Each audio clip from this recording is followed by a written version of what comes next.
Fams, kita ketemu lagi di hari Rabu. Kita bahas hewan yang pastinya bikin kita nggak bisa move on. Ada aneka wisata berkaitan dengan primata. Ada juga aneka olahan salmon. Itu dia tuh yang bikin susah move on. Saking enaknya.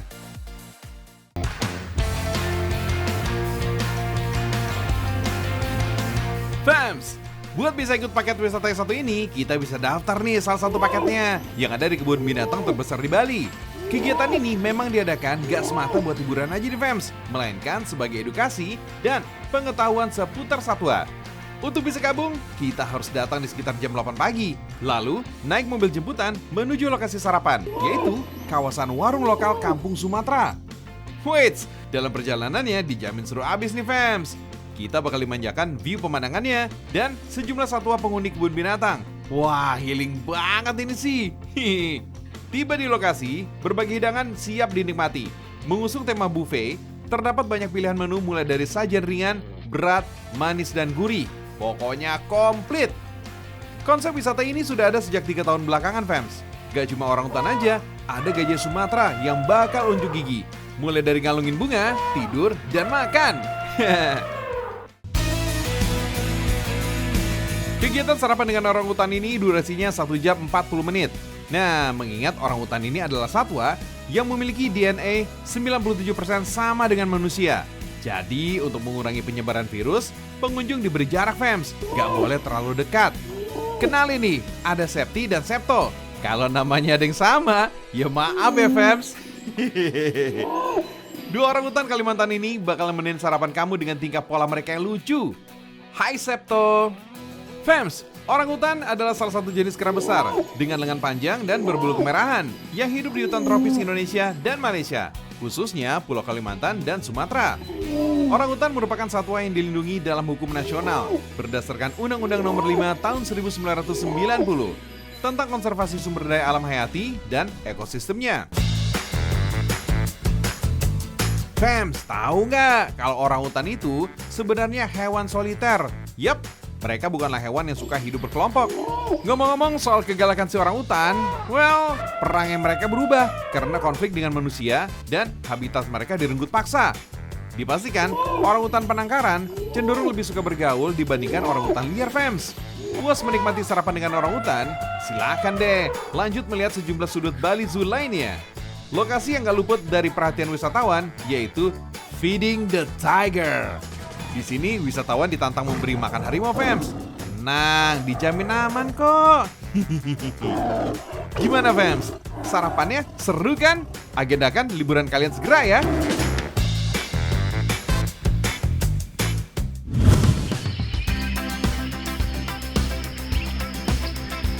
Ngomong-ngomong soal liburan, ada si bekantan nih Fams. Di sini ada kawasan yang menjadi tempat perlindungan hewan berhidung panjang ini Fams. Lokasinya ada di kawasan konservasi mangrove dan bekantan di Jalan Gajah Mada, Kota Tarakan, Kalimantan Utara. Kawasan yang diresmikan pada tahun 2003 ini yang jadi daya tarik utamanya ya kepengen melihat si mantan. Sorry, bekantan Fams. Kebetulan nih, sekarang waktunya para bekantan untuk sarapan. Jadwal sarapan bekantan jam 8 pagi setiap hari Fams. Kalau udah jamnya sarapan, banyak bekantan yang standby di pohon, nunggu sarapan datang tuh. Bukan nasi uduk apalagi lontong sayur ya Fams. Pisang-pisang ini jadi kegemaran bekantan. Biar dimakan setiap hari, gak bakal bosan deh disantap sama bekantan. Oh iya Fams, bekantan tergolong hewan pemalu dan biasa hidup berkelompok. Dalam satu kelompok bisa sekitar 10 hingga 20 individu. Saat menyantap pisang, ketua gangster nih alias pimpinan kelompok bekantan mempersilahkan anggotanya untuk makan, tentunya sambil mengawasi keamanan sekitar. Kalau udah aman, baru deh bos besarnya ikutan gabung. Wow, kece bos, patut ditiru nih Fams. Sebenarnya pucuk-pucuk bakau atau buah mangrove ini menjadi makanan utama para bekantan. Kalau pisang sih cuma sekedar asupan tambahan aja. Para bekantan udah puas banget tuh dapat jatah pisang kepok mentah setiap pagi. Kalau pisangnya matang, bekantan malah nggak doyan Fams. Aduh, makan sih makan, tapi kameranya jangan disengin juga dong Tan. Lanjut deh makannya. Biasanya sih, hidung si monyet Belanda jantan ini lebih besar ketimbang yang betina ya. Dan bekantan termasuk primata diurnal fams. Aktivitasnya banyak dilakukan pada pagi hari hingga sore hari.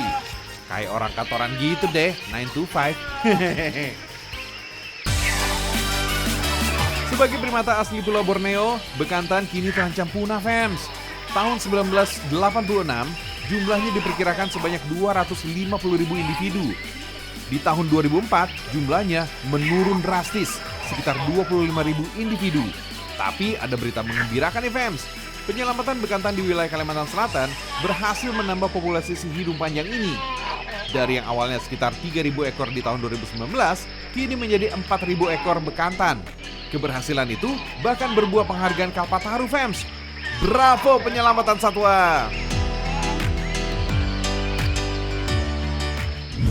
Fams, bekantan berhasil survive. Wah, itu wow banget. Bisa nambah sekitar 1.000 individunya tuh. Wow kan? Yoi dong. Sekarang STIB, Sekolah Tinggi Ilmu Beruk. Nah, ini juga wow juga nih ya. Sekarang saya mau nanya, kira-kira siapa nih yang mau masuk sekolah itu? Nah loh.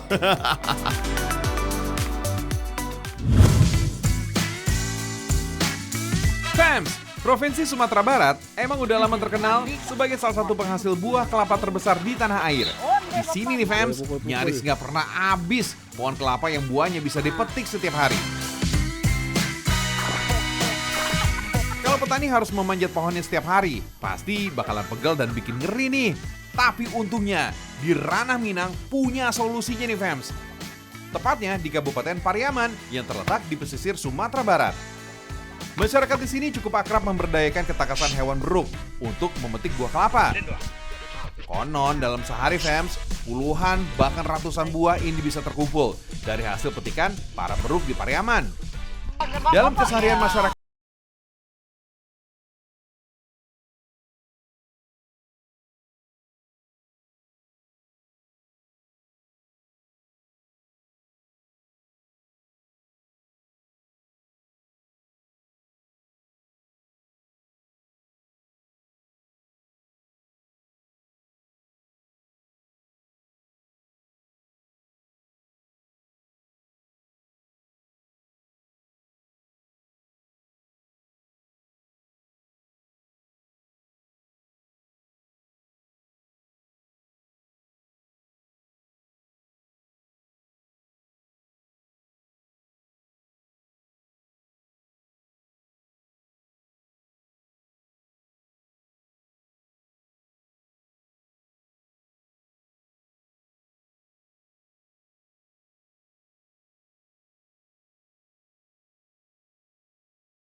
kebun kelapa justru merangkul beruk sebagai sahabatnya.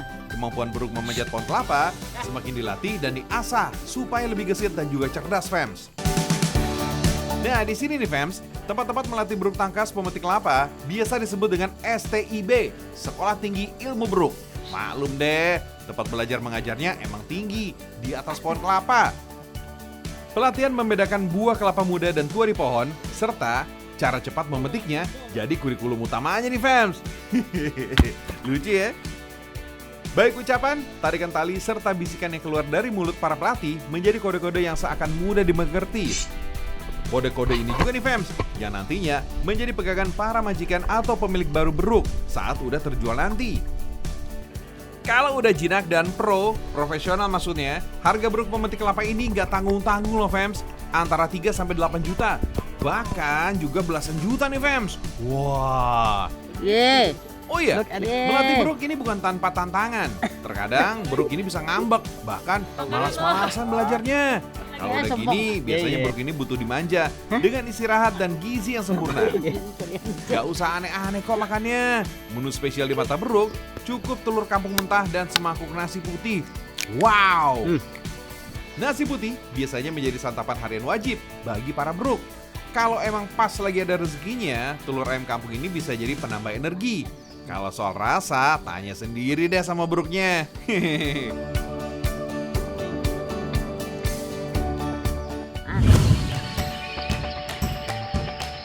Fans, kita kembali menjenguk Sobat Primata Kui. Kali ini penangkaran kera di Simalungun, Sumatera Utara. Bernama Wisata Kera Sibaganding Fans.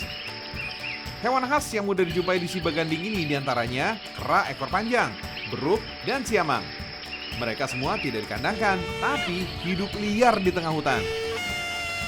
Untuk memancing kedatangannya, kita bisa menggunakan jasa pawang. Cara memanggil kawanan monyet dari hutan ini cukup unik loh fams, yaitu dengan menggunakan trompet dari tanduk kerbau.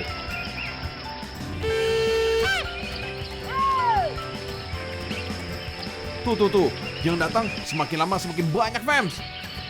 Yup, mereka datang karena suara trompet tanduk kerbau itu. Fams, ternyata untuk bisa memanggil monyet dan kawan-kawannya, kita harus tahu rutinitas mereka di dalam hutan. Umumnya sih pagi sampai siang mereka beraktivitas di dalam hutan. Menjelang sore mereka banyak yang bermain dan mencari makan di sekitar area si baganding. Fams, itu namanya siamang. Hewan sejenis monyet ini sangat tangkas bergerak di atas pohon. Sangat jarang deh predator yang bisa menangkap siamang di habitatnya. Siamang tidak memiliki ekor dengan postur tubuh yang tidak tegak. Siamang ini juga termasuk hewan yang cerdas. Jadi beruntung banget nih kalau ketemu siamang. Jenis primata lain yang sering muncul saat dipanggil sang pawang adalah beruk. Beruk ini termasuk salah satu primata yang dilindungi loh fams. Habitat beruk tersebar di negara-negara Asia seperti Malaysia, Indonesia, Thailand, Bangladesh, dan India. Nah, kita bisa memberi makan dan berinteraksi secara dekat dengan mereka. Cocok deh sebagai bagian dari wisata edukasi untuk mencintai alam dan menjadi bagian dalam pelestariannya.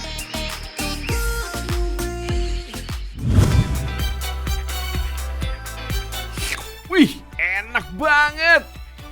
Apa dulu nih yang kita bahas? Aduh, lupa Nah, yang suka lupa kayak begini nih, yang butuh banget kandungan asam lemak omega 3 dari salmon.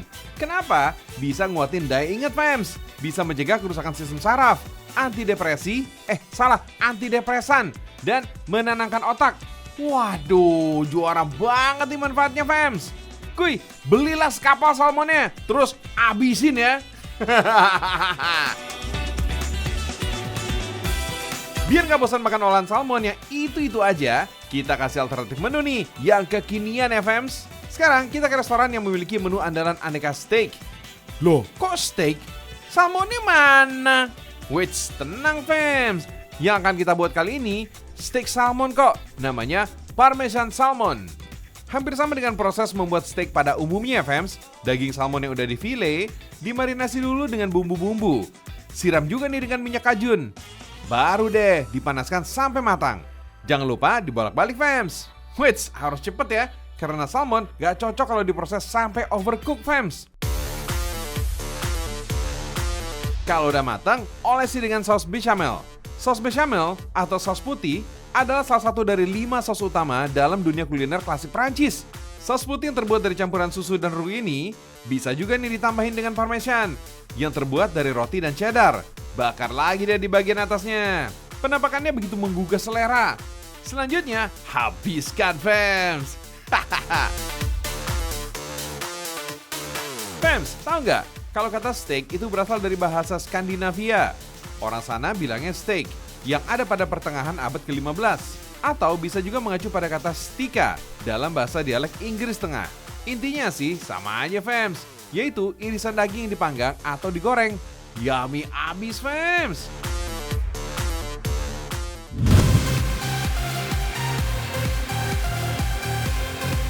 Abis salmon parmesan, ini ada yang satu lagi nih fams, salmon asap yang bisa disimpan lama sebagai persediaan makanan. Cakep. Wait. Faktanya, meski tahan disimpan lama, tapi nggak lama-lama banget juga fams. Salmon asap ini bisa bertahan hanya 5 hari aja di dalam suhu ruangan. Tapi kalau di mesin pendingin dengan suhu 0 derajat nih fams, ini bisa sampai 10 hari masa penyimpanannya. Wah, cakep banget tuh. Yuk, kita lihat langsung ya proses pembuatannya fams.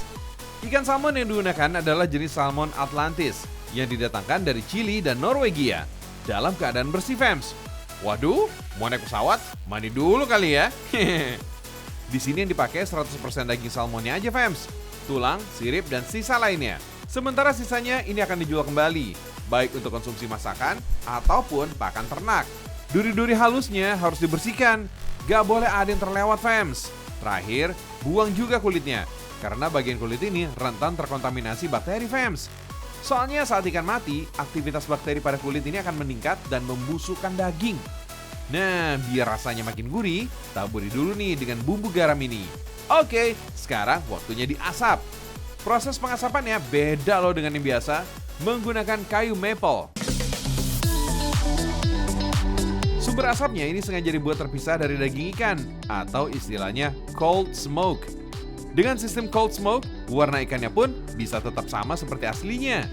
Proses pengasapan ini berlangsung antara 6-8 jam. Setelah didinginkan, potong daging salmon asap ini setebal 2 mm. Perusahaan salmon asap pertama di Indonesia ini sudah menjual produknya ke kota-kota besar di seluruh Indonesia loh fams, bahkan sampai ke negara tetangga Singapura. Salmon asap dalam kemasan ini bisa tahan sampai 1 tahun fams, jika disimpan pada suhu minus 18 derajat Celcius. Jika dikonsumsinya rutin, kandungan omega 3 pada salmon bikin kita nggak gampang terserang penyakit fams. Gak cuma daging salmon aja nih fams ya, kulitnya juga nih, wah itu mantep banget tuh. Kayak gizi, protein, dan omega 3, gak kalah sama dagingnya fams. Tapi, ini mesti baik-baik nih kalau misal mengolah kulit salmon. Karena kulit salmon itu gampang kena parasit ya, bisa terkontaminasi dengan bahan kimia itu berbahaya tuh ya. Dan juga itu semua karena dari tempat tinggalnya. Makanya kita mesti hati-hati nih mengolah kulit salmon. Aduh, padahal itu crispy loh.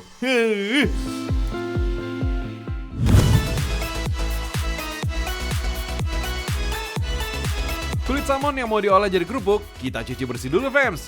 Kulit salmon ini memanfaatkan sisa hasil produksi pabrik pengolahan salmon frozen. Dalam satu hari, rumah produksi yang berlokasi di Sidoarjo ini bisa menghasilkan 120 kg kulit salmon. Sambil dicuci, kulit salmonnya kita potong-potong juga ya fams, biar mudah diolah dan dikemas. Lanjut, kasih bumbu fams, biar cita rasanya semakin luar biasa. Pakai bubuk bawang putih, kunyit, ketumbar, garam, aduk terus nih sampai rata. Fams, karena kulit salmon ini sudah punya kandungan natrium yang tinggi, garamnya nggak usah banyak-banyak ya. Nah, sekarang kita jemur deh selama 1 hari, biar bumbunya meresap dan kandungan airnya berkurang. Setelah dijemur, beratnya akan menyusut hingga 50% fams. Tuh lihat, jadi kering banget kulit salmonnya fams. Sekarang kita bisa goreng pakai minyak panas. Tujuannya, biar kulit salmon ini bisa mengembang sempurna. Gorengnya juga nggak usah terlalu lama fams, 10 detik aja. Kulit mengembang, langsung angkut fams. Biar makin garing dan minyaknya hilang, kulit salmon yang sudah digoreng masukkan ke spinner fams. Proses ini juga bisa menghilangkan bau tengik jika disimpan lama. Produk ini bisa bertahan hingga 1 tahun fams, gak kaleng-kaleng awetnya. Sekarang kita masuk ke proses pengemasan deh. Usaha yang dimulai dari tahun 2018 ini bisa mengemas 600 bungkus setiap harinya. Harga satu bungkusnya ini cuma 15 ribuan aja kok, untuk kemasan 50 gram. Dan bisa dipesan dari seluruh Indonesia. Jadi oleh-oleh ke luar negeri juga bisa. Biar produk Indonesia makin mendunia. Mantap!